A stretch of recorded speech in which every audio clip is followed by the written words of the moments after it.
It was a quiet Saturday in Little Rock when a friend unlocked Janie Ballard's garage and knew something was wrong. Her Cadillac was gone, the house was still, and by sundown, detectives were circling the two names Janie had feared the most: her daughter Leslie and Leslie's much older husband, Mike.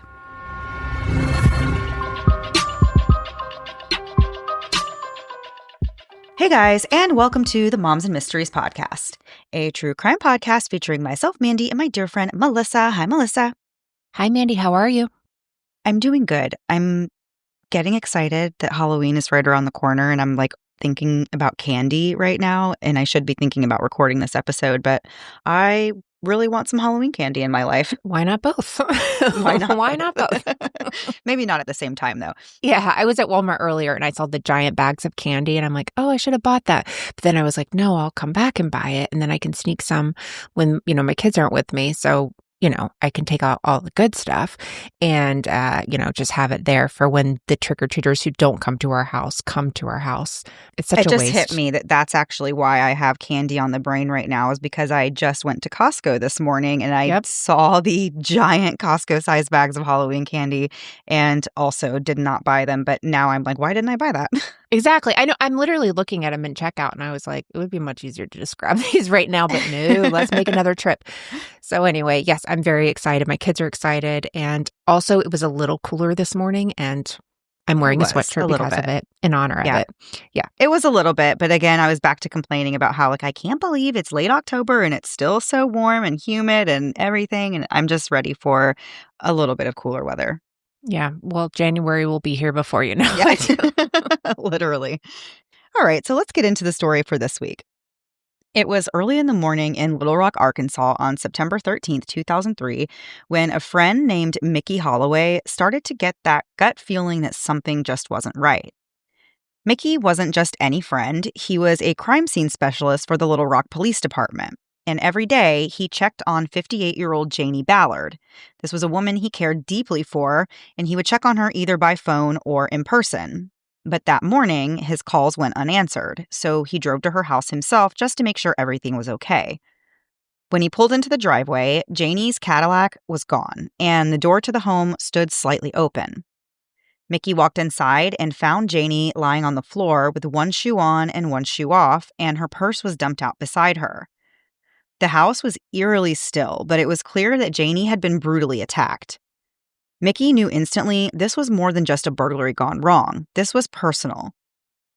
Janie Ballard wasn't some reclusive lady living in a dangerous part of town. She was actually very well liked and well respected and deeply involved in the Little Rock community. She ran a successful family business, she organized the neighborhood watch, and she was the kind of woman who would really give you the shirt off her back. She'd buy you new tennis shoes if she thought yours just looked uncomfortable. But that morning, Mickey found her stabbed more than 70 times, and this really showed a level of rage that almost felt impossible to comprehend. Investigators also quickly realized this wasn't random. Janie had told friends before that she was afraid. And what was she afraid of? Her own daughter, Leslie, and Leslie's much older husband, and she feared that they might actually try to hurt her one day for her money. Within hours, detectives had their suspicions locked in on one person, and that was Janie's daughter, 27-year-old Leslie McCool. So how did this woman who really had it all end up being accused of the savage killing of her own mother? Well, to understand that, we have to go way back to Leslie's picture-perfect upbringing that really just wasn't so perfect after all. Leslie Ballard was born on July 22nd, 1976 in Little Rock, Arkansas to Lester and Janie Ballard, a couple who looked, on paper, like the American dream. Lester was the kind of guy who built his own success story. He was a high school dropout who started as a delivery boy for Little Rock Blueprint Company way back in the 1950s, and he actually worked his way up until he owned it, which is really incredible. He and his wife Janie eventually renamed it to Shepherd's Printing, and business was very good. The Ballards were well known around town. They lived in a nice one-story brick home across from Alsop Park, and it was the kind of house with neatly trimmed hedges and sort of a we've got it together vibe, words that have never been used to describe my house. Not my house. Mine's more like there's been a struggle. That's what mine looks like. Yeah. Neighbors said Leslie was really just this darling little girl who had all the toys in the world. She went to Catholic school, she was shy, but she was sweet, and her parents really doted on her, sometimes a little too much. But behind that prim and polished exterior, the Ballard household had cracks, big ones. Lester was a drinker, and when he and Janie fought, it wasn't quiet. Leslie often hid in the corner while the arguments exploded around her. When Leslie was 6, Janie finally filed for divorce, citing Lester's alcoholism. And from that point on, things only got more complicated. After her parents split, Leslie became the center of Janie's world. Janie remarried a man named Gene in 1985, but even then, it was really always just Janie and Leslie. The people who knew them said that the two of them were inseparable. There were giant framed photos of Leslie all over the Ballard house and even at the family business. From the outside, it looked like things had finally settled into something peaceful. Leslie went to Mount St. Mary Academy, which was a private Catholic school where she was remembered as being polite, soft-spoken, and maybe a little bit reserved. Her classmates said that she seemed like a typical teenager, though. She was cute, well-mannered, and the kind of girl any guy would be proud to take home to mama. But although Leslie knew a lot of people, she always said she never felt like she had any real friends. To make matters worse, her half-brother Davy was constantly in trouble with the law. He went to federal prison when Leslie was still in high school and sadly died not long after he got out. Once it was just Leslie and her mom again, things became toxic and smothering. Leslie went on to college, first at Westminster in Missouri, and then transferred to the University of Arkansas in Fayetteville to get her bachelor's degree and later her MBA. And during those years, things between her and her mom Janie actually got really good again. They were shopping together almost every weekend, they would get lunch together, and they even worked side by side at the printing business. Janie and Lester were very proud of their daughter. After graduation, they bought her a condo just a few blocks from their own house and gave her a generous salary at the company, and for a while, it really did seem like Leslie's life was in a very good groove and on a great path. But somewhere along the line, something shifted. Leslie started feeling like her degrees, the condo, and the family business just weren't enough success for her. She really did have everything she was supposed to want in life, but it didn't fill whatever emptiness it was that she was carrying around inside. So she did what a lot of people do when they're searching for something they can't put their finger on, and that was join a gym.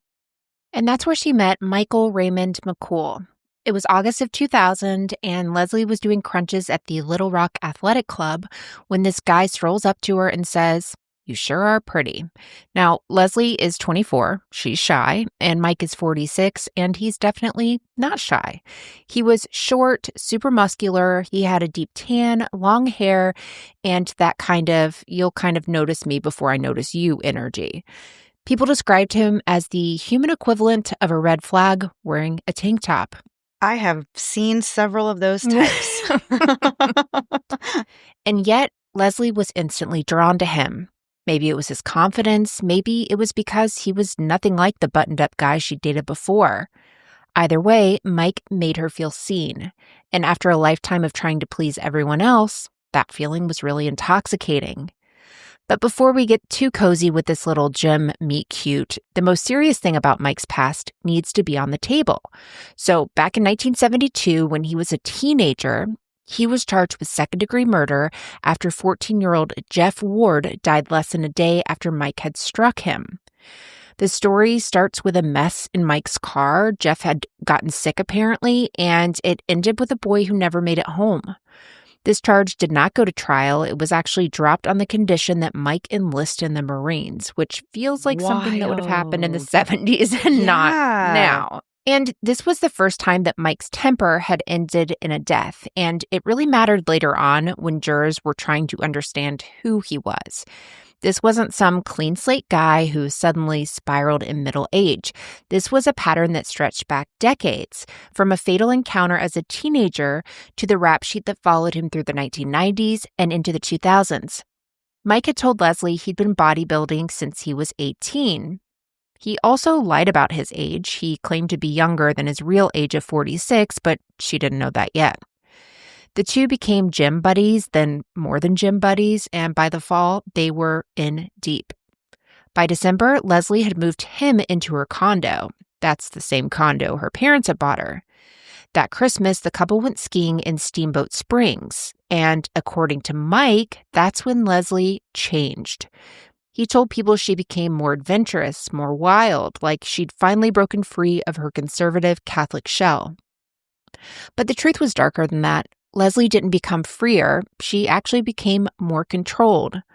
Mike liked his women to look like his idea of perfect, which meant bleach blonde hair, big boobs, and Leslie was someone who was always eager to please, and so she went along with it.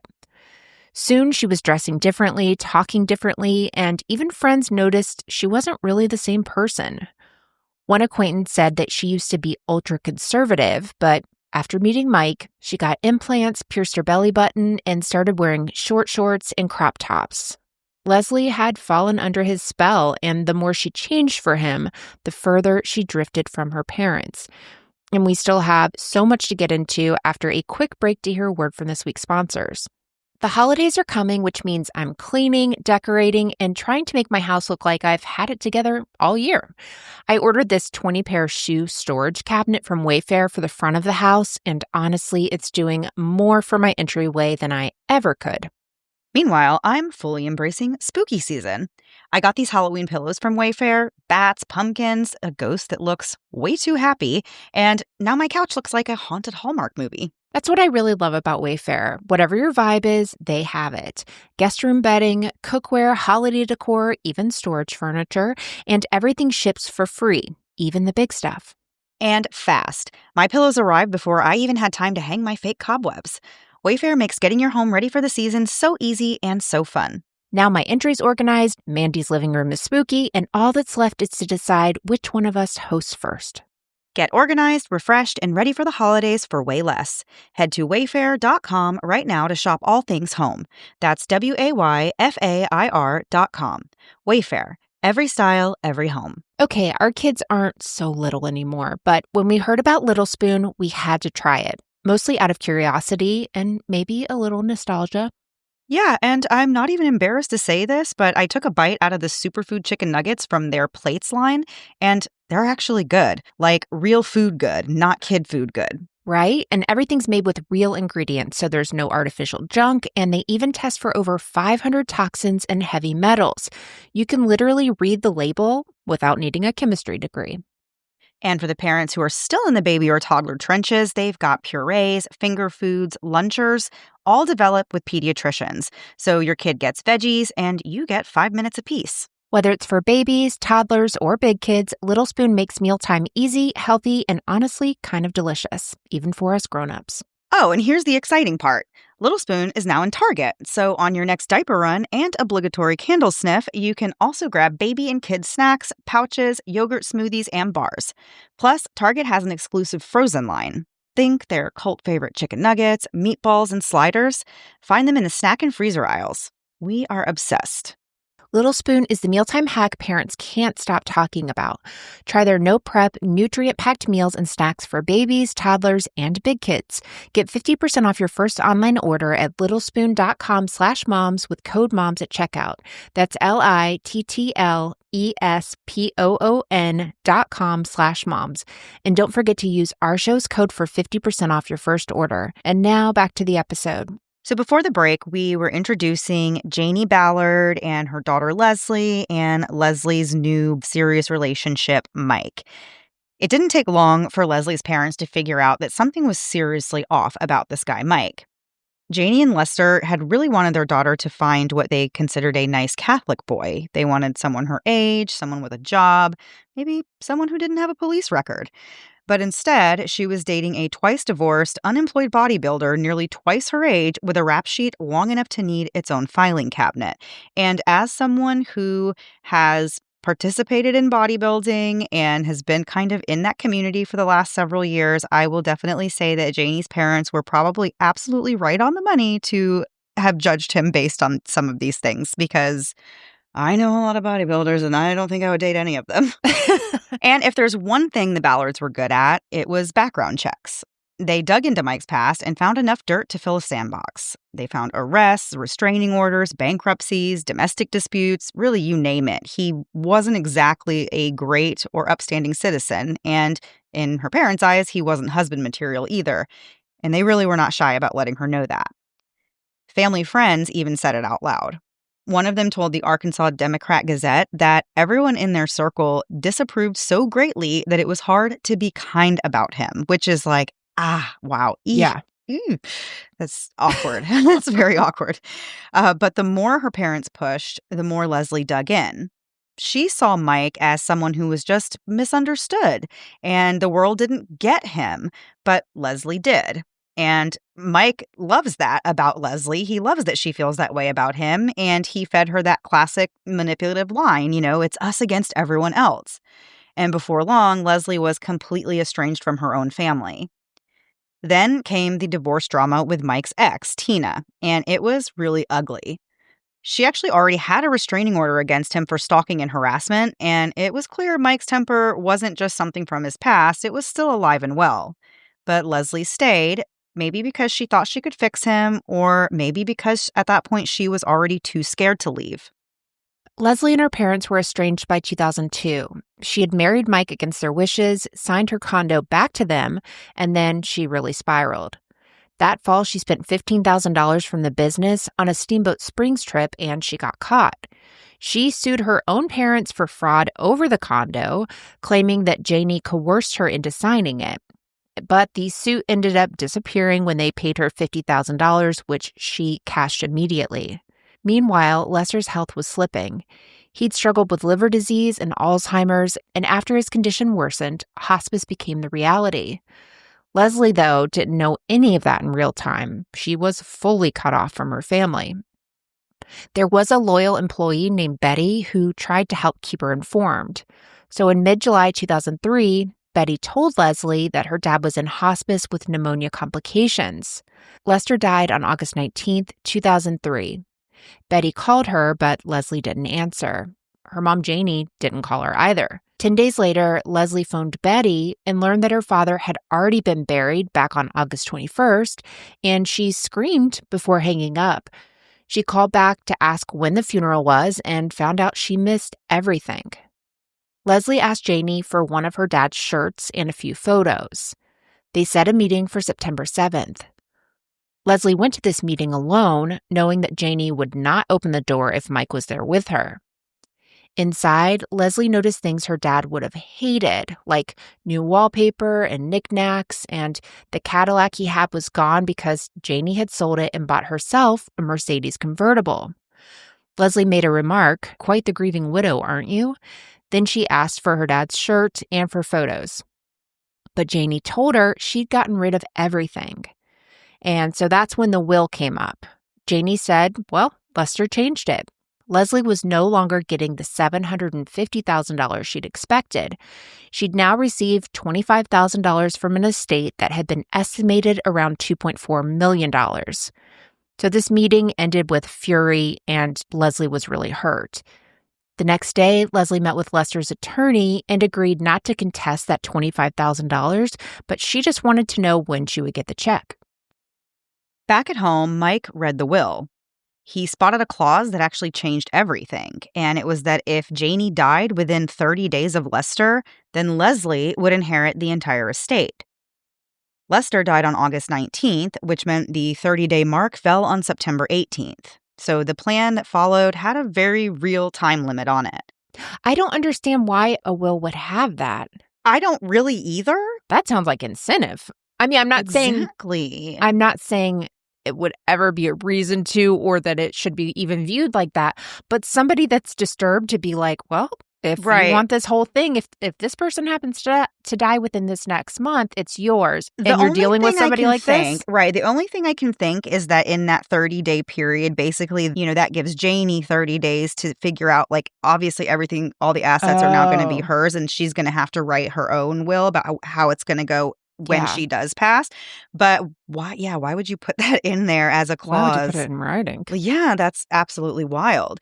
Yeah. I think what you're saying makes sense, though, that it was definitely like she has 30 days, and if not, it just defaults to going to her instead of dealing with. Yeah. Right. Okay. Exactly. So at first, Leslie said, no, we're not going to kill my mom. And she later told police that Mike had been very controlling from the beginning. And after they got married, he was verbally and physically abusive as well. He would call her names, he would hit her, he shoved her down steps, and he even shot her with a pellet gun once. He told her that if she ever left, he would find her and kill her. According to Leslie, Mike kept repeating that Janie had to die, and if Leslie didn't do it, then he would. And he said, and then he would also kill Leslie. He framed it as a personal insult that Janie had gotten one over on him because her husband's will was changed, I guess. For her And daughter, that doesn't even make sense, sir. right. Leslie actually hid the copy of the will from him to keep that 30-day clause out of his hands. But when he found it, he was absolutely enraged. And he told her, if I tell you to do something, you're going to do it or I'll kill you first. A few days before the murder, he had Leslie buy oversized shoes at Kmart so that her shoe prints wouldn't match. If the police, came looking at her shoes, then they would be thrown off. She said she didn't call the police at this time because she didn't think anyone would take her seriously or help her. On the morning of September 12th, 2003, Mike woke her up and said, get dressed and go do it. He had already picked the clothes, which were a black turtleneck and ski pants, gloves, a mask, and those big oversized shoes he had her buy. He handed her a backpack with a towel, some wire cutters, and a butcher knife, and gave her instructions to stab her mom in the neck, kidneys, and lungs, and then to stage a burglary, take her jewelry, and take Lester's coin collection. Then she was supposed to leave the house in Janie's car and take the car and abandon it in another area farther away, and he would be waiting across the street in the park with a gun, watching all of this go down. So Leslie waited in the bushes by the garage at Janie's house for 15 to 20 minutes. She was terrified that if she failed at this or didn't do it, that he was going to kill both of them. When Janie opened the door from the garage to the house, Leslie slipped in behind her. She told her to keep quiet, and then there was a struggle. She smashed the phone over Janie's head and stabbed her, and then cut the phone line and searched drawers to make it look like a burglary. By the time Leslie left that house, Janie had suffered a level of violence that's really hard to even believe. The medical examiner described deep knife wounds to the chest and neck from an 8-inch butcher knife, as well as multiple blows and cuts to the head, some that were more than 4 inches, and a cluster of stabs to the upper back, including one that went through her body and out the chest. Her lungs and liver were punctured and her throat was cut. The defensive injuries on her arms were, in the examiner's words, as severe as I've seen in 40 years. The plan, as Leslie described it, started that morning when Mike handed her a backpack with a towel, wire cutters, and the butcher knife, and he told her where to stab Janie. He said the neck, kidneys, lungs, and then he laid out a script. Make it look like a burglary, grab jewelry in the coin collection, take Janie's car, dump it near the dam, and meet back up. He said he'd be across the street in the park with a gun, watching.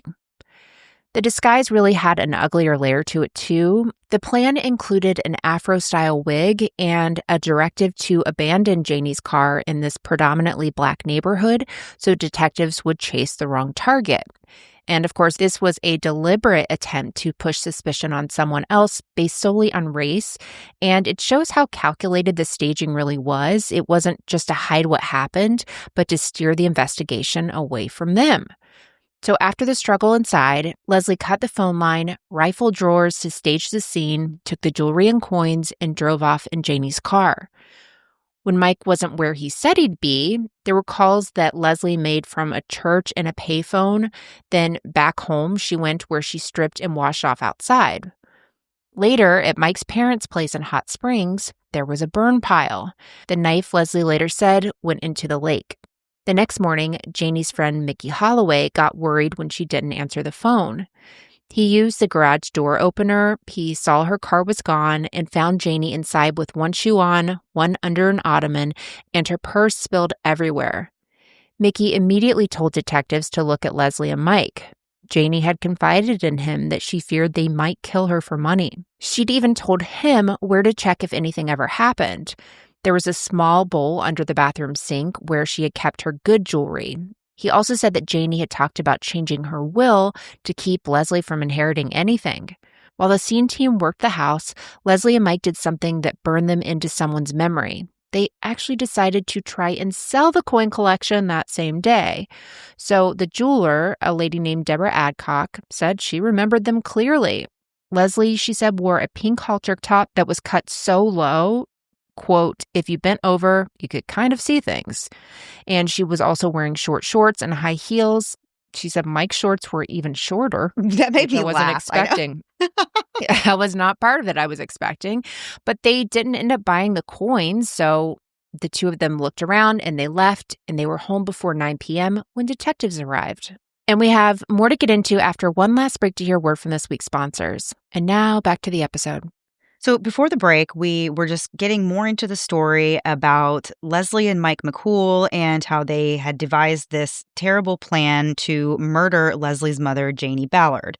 Unfortunately for the two of them, it didn't take the police very long to catch on that they were possibly the ones who were responsible, and they did eventually catch up to them and arrest them. The detectives immediately separated Leslie and Mike when they got to the house, and they kept them separated at the station as well. First, they delivered the news that Janie was dead, and the reactions from Leslie and Mike really didn't match. Leslie kind of went still while Mike turned on the waterworks and put on a show in the hallway. He was hugging Leslie dramatically and just really acting like he was just so devastated to hear this news. But he stopped all of that just as fast as he started, and there were really no actual tears. Investigators later described him as being silly and cocky, and he was like a guy holding court at a gym instead of a man whose mother-in-law had just been butchered in her own home. His whole vibe was kind of look at me and not what happened to Janie. Leslie's first statement tried to point the spotlight elsewhere. She said that she and Mike had a great relationship with Janie, and she kind of floated the idea that there could be other suspects. Maybe it was an uncle who had fought with Janie about money before, or a disgruntled employee, because there, was a lot of changes happening in the wake of Lester's death, and there could be people who might potentially be upset with Janie. Detectives wrapped up the formal interview and switched the recorder off, and at that point, that's when Leslie kind of dropped her head and just said, "It's not good. I did it." And from there, the floodgates really opened. She confessed that her inheritance had been cut to $25,000, and Mike had read the will and was fixated on a clause that looked like a jackpot. If Janie died within 30 days of Lester, then they'd be getting a lot more than $25,000. They would get it all. So he told her how to do this and told her when. She described the clothes that he chose, the mask and the oversized shoes, the butcher knife and the backpack, the wire cutters, the towel, all of that. And she talked about waiting in the flower bed and the struggle that ensued inside the home, as well as cutting the phone, staging the burglary, loading up the jewelry and the coin collection, and then taking her mom's car. She said that at home, she stripped and washed off her outside. And then in Hot Springs, she mentioned the burn pile and how they had tossed the knife in the lake. She said Mike told her on the drive to the station to act upset and to keep his name out of it, or, of course, he would kill her. And she said that she was actually feeling relieved that she had finally confessed. Mike's version of the story was a carousel of contradictions. He said Leslie was betrayed over this condo and she was angry about the will, but he insisted he knew nothing about any inheritance numbers. He claimed he was basically the Uber driver. He just dropped her off to pick up a car, and when she left the house in all black with a backpack, he asked her why, and she supposedly said because she doesn't want to be recognized. So he said he came back later on his motorcycle, saw deer, and woke a sleeping postman to show them, and we assume that's to have some kind of an alibi or somebody that noticed him, but why would you wake somebody up to show him deer? I'm sure you've seen deer before. Yeah. And why is this postman asleep? I don't know. But then he goes home. 2 hours after, Leslie called him, so he went out to where she was. She jumped into his truck with 2 bags, and she just blurted out that she stabbed her mother, stole the car, the jewelry, and the coins. And he said he helped hide her bloody clothes in a tire as leverage of sorts in case she tried to pin this murder on him so then he could produce her DNA and clear himself, which is a wild thing to say. I didn't know anything about this, but once I was told, immediately I was like, I don't want her pinning this on me. Let me hide her clothes to use it later in a court of law to say that I didn't do it. That's a lot of premeditation. Yeah. On everyone's to be part there, post-meditation that he's doing. So he said then he went to his parents' place in Hot Springs. He said Leslie burned duffel bags and tossed the knife into the lake while he just waited. He told detectives women have always controlled him and that if he ever needed money, he would just sell cars or a house. It didn't really help that instead of going home after his statement, he sat out on a bench in like the hallway and he was like laying down. He literally took a nap. He was making paper airplanes like he was in study hall. But why would he just hang out at the police department unless he was waiting for somebody to wake him up to see deer? I don't understand that. So detectives really read that as being performance and not grief. Meanwhile, Leslie's second statement stacked details that the state later called planning. She said that he picked the outfit and the weapon, told her where to stab her mom, the neck, kidneys, and lungs, and exactly how to stage the scene and where to dump the car. She said when she told him no, that she wasn't going to do this, he slammed her into a wall and promised to kill her and her mom if she talked. On the way to the station, she said he told her to be convincing. In court, she said, quote, "The least I owed my mom was the truth." The police agreed with at least one part of that. They arrested Mike in the hallway just minutes after Leslie named him, which is easy because he's just hanging out and sleeping in the hallway. Yeah, what a weirdo. So the months before the trial were messy. Leslie filed for divorce on October 24th, 2003, and she said that life with Mike had become intolerable. By March 2004, a restraining order was issued to protect her while in custody after some threats had been made. On September 15th, both of them pleaded not guilty. Judge Lee Munson looked at Mike and said, "I see you finally made the big time. You've been coming in here for years." Yikes. And yeah, that's not a good sign when the judge knows who you are. But the bond was pretty hefty. It was $1 million for Mike and $500,000 for Leslie. And this court in particular required the full amount to be paid, not just 10%. Prosecutors split the cases because Leslie's story pointed the finger straight at Mike, so they weren't going to be tried together. In May of 2004, the state took death off the table. Friends said that Janie wouldn't have wanted that for her daughter. Leslie's trial started on May 24th, 2004 in Little Rock. The jury was 9 women and 3 men, and Leslie came in looking small and serious. She had bleach blonde hair that was clipped back, and you could see that her dark roots were showing, so she hadn't been getting her regular touch-up appointments. She was wearing a plain beige dress under a checkered jacket, had almost no makeup on, and of course, we've seen this a lot. That's not an accident. The defense wants the jury to see the shy, obedient, conservative version of Leslie, not the pink halter top, short shorts woman from the coin shop. So the state set their theory right away. They said this was about money and anger. They said Leslie and Mike misread a clause in Lester's will and believed that if Janie died within 30 days of Lester, then Leslie would inherit big money. And they were broke, they were furious, and so they planned this. So they didn't even get it right. They didn't even get it right. Even if they got away with it, that wouldn't have happened. And how absolutely insane that they would have done this, but then to not even get what you're looking out for. It's just so stupid. Like, all maybe the way, have a lawyer or someone look over this document before you make big decisions based on it. Right. To kill people. I mean, that is absolutely wild. Yeah. The state explained how Leslie hid outside in dark clothes and a wig and then slipped in when her mom Janie opened the garage door and then cut the phone, ransacked the drawers for jewelry and the coin collection, and then went back to her mom and stabbed her in the throat just for good measure. When the medical examiner walked through the wounds, which there were more than 70, Leslie teared up, but she did keep it together. The state told the jury she had many chances to walk away or call for help. And yes, they did agree that Mike was abusive and controlling, but not to the extent that he forced Leslie to kill anyone. Interestingly, Arkansas actually does recognize duress even in a murder case, and if the jury believes that you committed a murder under duress, then you can be acquitted. The judge also denied a request to toss manslaughter into the mix. It was either duress and she walks, or it was murder and she's convicted. Whoa. The defense pushed 2 things at once. First, the classic duress story. The controlling husband who was dressing her, ordering her, threatening her, and told her exactly where to stab her mom and where to dump the car. Second, there was this narrower mental disease or defect angle. They talked about depression, anxiety, possible PTSD, but the judge kept that walled off from the duress standard. A psychologist told jurors that Leslie looked like a battered woman. She was bright on paper, but emotionally, she was immature. She was someone who learned to keep the peace by just doing what she was told. Neighbors backed it up with bruises they said they'd seen, as well as an ex-boyfriend who said that she'd asked him for help in leaving Mike. Leslie herself really filled in the rest. She talked about growing up with alcohol and conflict, about that enmeshed bond with Janie, and how Mike just swept in and completely rewrote the script. She said he picked the outfit, chose the knife, made her buy these oversized shoes, and told her if she didn't do it, he'd kill her mother and then kill her.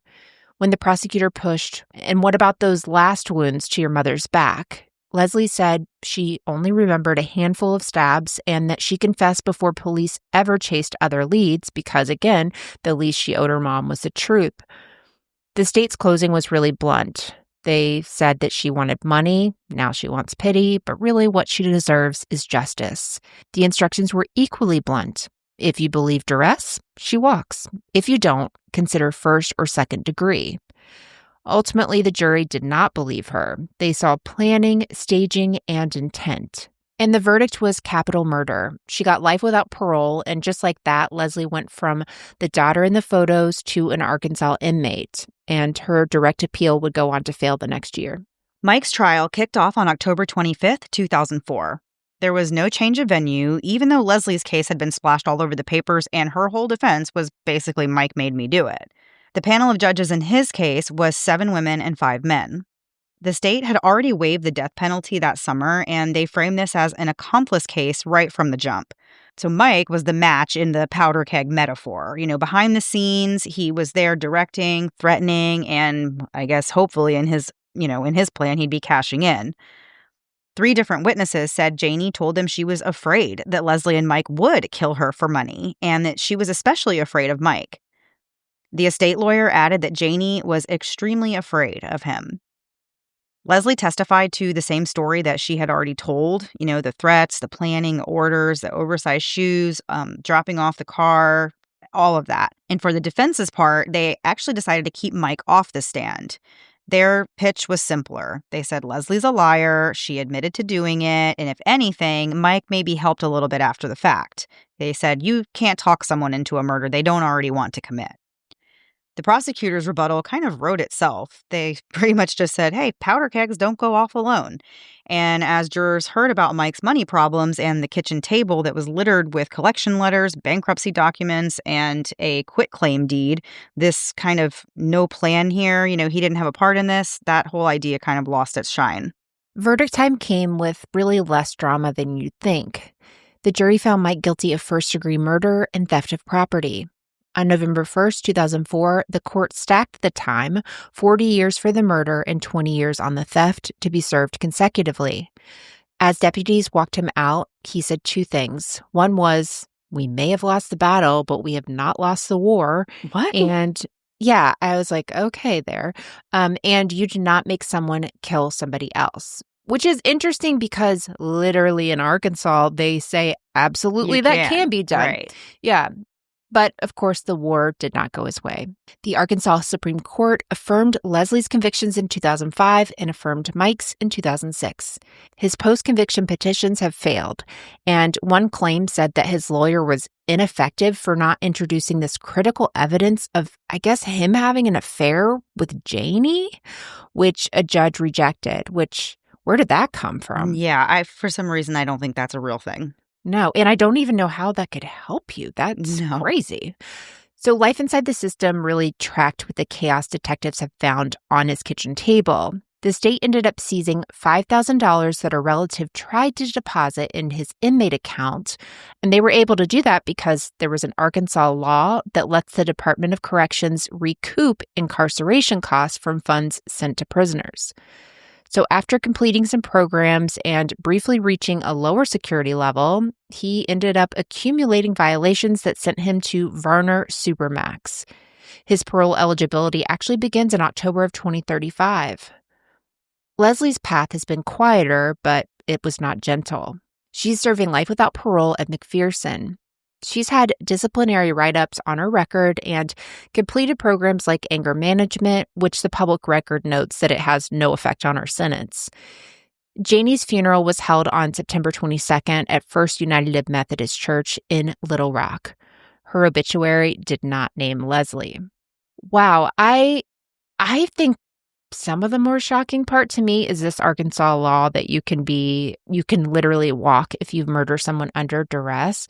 I think that actually does make sense. There is times when that does happen. I don't know if it happened here. Yeah, I don't know. These types of stories really, like, genuinely scare me.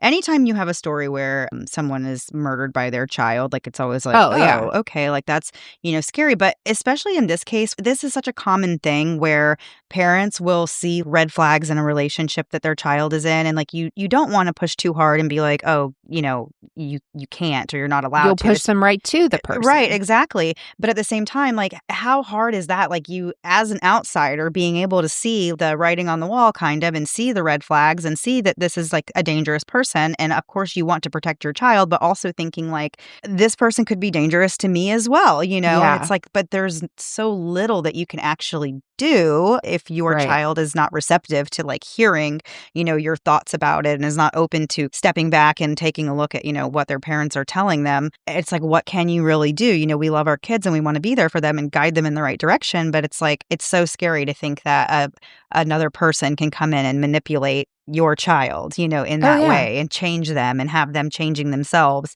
for this relationship. And like, that's just one of the scariest things to me because I do feel like it's something it's not in your control at all. no, no, and I feel like we have heard this more in younger story, more like early 20s and these new relationships, and somebody thinks they're in love and this person gets them to do it.